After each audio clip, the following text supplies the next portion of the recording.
Christmas count down 17-ാം ദിവസം. കരുണയും സ്നേഹവും വിധിക്കുന്ന ദിനം. ഏഷ്യ 26:3 ഇങ്ങനെ പറയുന്നു: അങ്ങയിൽ ഹൃദയം അർപ്പിച്ചവനെ അങ്ങ് സമാധാനത്തിന് തികവിൽ സംരക്ഷിക്കുന്നു, എന്തെന്നാൽ അവൻ അങ്ങയിൽ ആശ്രയിക്കുന്നു. സ്നേഹവും കാരുണ്യവും പങ്കുവെക്കുന്നവർക്ക് ആണ് ഈ പുണ്യകാലത്തിന്റെ യഥാർത്ഥ അർത്ഥം മനസ്സിലാക്കാൻ കഴിയുന്നത്.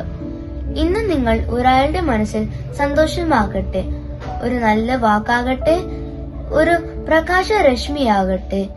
നിങ്ങൾ വിതയ്ക്കുന്ന സ്നേഹത്തിന്റെ വിത്തുകൾ ദൈവം 100 ഇരട്ടി അനുഗ്രഹമായി മടക്കി തരട്ടെ.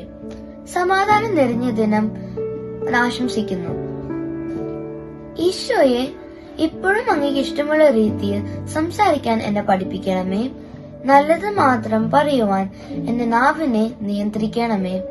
ഉണ്ണീശോയെ, എന്റെ സംസാരത്തിലൂടെ എന്റെ സഹോദരരെ വേദനിപ്പിക്കാൻ ഇടയാക്കരുതേ. ഇന്നേ ദിവസം ശാന്തമായി നമ്മുടെ ഹൃദയത്തെ യേശുവിൻ മുൻപിൽ സമർപ്പിക്കാം.